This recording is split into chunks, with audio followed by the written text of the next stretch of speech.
So you gotta think deeper.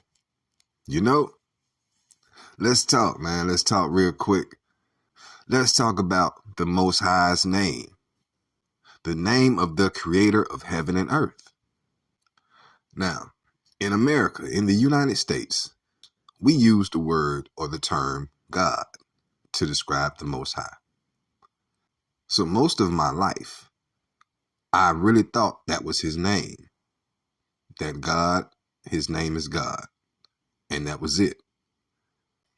It wasn't until later on I started to realize other names that people, call him and what languages they come from. Now, just to arm you with some ammunition, some mental ammunition to fight against some of the narratives that you may encounter, or at least to debate against these narratives. One narrative that you might see is that the old world is America, right? And that Egypt and Jerusalem and all of that is in the United States. And one thing that people may use to make their argument of where they feel the Holy Land really is they'll use this verse. We're going to use it too, but I'm going to show you how to use it more properly. So they'll use a verse that speaks about where the Most High will put his name. He will choose a place to put his name. Now, when you study biblical texts or just any religious content, you will see that it will tell you that he chose to put his name in Jerusalem. So in Jerusalem would be the place where he put his name. The question is, where is Jerusalem? We've been taught that it's in the Middle East, but if you've been following our discussions, you know where Abraham went when he came out of Egypt. He went south. He did not go into the Negev. So that means Jerusalem cannot be north of Egypt. If we're going to stick to biblical texts and biblical migration, we're going to follow the pattern of their travels, then we'll see he was going south of Egypt, not north. So north of Egypt would already be crossed out, because where Abraham went is where his children went. The land that Abraham had is the land that his children would have. This land is also very rich. You know what I'm saying? Always keep that in mind.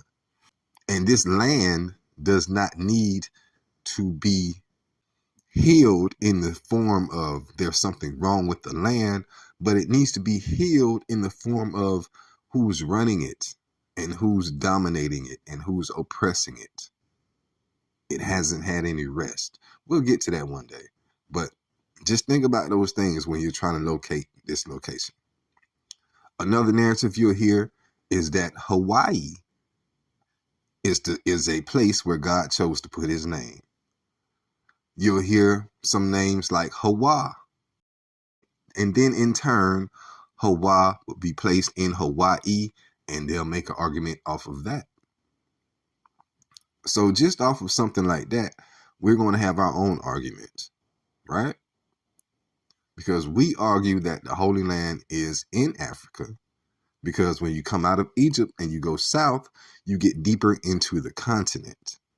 Not only that, as you get deeper into the continent, you see lands that are very, very rich with natural resources, right? But you also see a land that has been made to look as if it is a poor place. Yet millions, if not billions or trillions of dollars is made from these lands. All right. And in the continent, or on the continent of Africa, you will see certain names. We just talked about Hawaii and Hawa. I want to show you a few names that you might hear in the African language, and this name refers to God. You may hear Tata in Zombie. Zombie. You may hear that. And that is a name that we call the creator in an African language. Right? Zombie or zombie. You're going to see Mozambique. You're going to see Zambia. You're going to see other places that may have a Zam in there. And that would be on the continent of Africa. Right? And if you look more into the continent of Africa, you will see there's a place called South Africa. And in South Africa, you will find the name, or in the southern regions of Africa, amongst certain Bantu speaking groups, you will find the name Sonini Nanini, which I was taught that translates into I am that I am. And you will not find Sonini Nanini anywhere else in the world. It's going to be even hard for you to find real translations or real definitions or real meanings of the word, because it has never left the place where he chose to put it. When we're speaking of the African tongue or the African language, when you just do general searches, you might not find the true meaning of the African word, because other nations have come into the picture to dominate Africa, but they don't know all of the African slang. They don't know all African terminology, nor do they know the languages. So they wouldn't notice that somebody's saying zombie. They might be calling out to God. We in America have been framed in our minds and conditioned to hear the word zombie or zombie, and we just think of dead things that have reanimated themselves. So right there, we're not armed to fight that battle properly. So I would like to arm you to fight that battle properly. Now, I encourage you to always go look up the things that I speak about. Go double check them, because I don't want to spread false information, nor do I want to spread lies. I came to spread truth and to get rid of lies. So when they tell you that Jerusalem is in the Negev and it's northeast of Egypt, you point out the fact that there's nothing there. I don't mean that in a rude way. You point out the fact of what does that land make? How much money do you pull from that land? How many resources does that land have? How many other countries and places in the world does that land bless? Remember, he said through Abraham, the whole world would receive blessings. It's not just a spiritual blessing. Abraham was very rich physically, and his land was very rich physically. And this is something that will be passed down to generations on generations on generations. Also, one thing that you can use in your battle, derision. Always remember that word. We speak about this often. Derision. And as I was looking up Mozambique, I already got my first little piece of evidence. It says that this country is one of the poorest places in the world. And out of the other side of Google's mouth, it will admit that this country has some of the largest, if not the biggest, coal deposit in the world. So it makes a lot of money off of natural resources. There are so many natural resources here. The land is rich, but the people,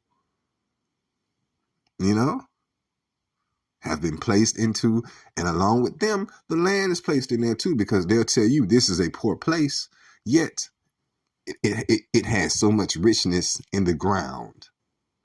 It's just that somebody else is benefiting from that richness, and the area is not benefiting from it. So when you read about God healing the land, go into some etymology and go into some synonyms about healing, and I guarantee you, I haven't done it, but I guarantee you, you'll probably find something about removing from, saving from, or, not necessarily making better if you were sick, but fixing a problem. And the problem is this land is overrun by people who are not from there. It's overran by Gentile nations, just to be honest. And they're getting the benefits from it. So, to recap, the name of the Most High in other languages may be something like Jehovah. They might use Yahweh. They might use Hawa. But you remember where Sonini Nanini is and how it's not anywhere else in the world, but only here in this region, spoken by these people in a certain language.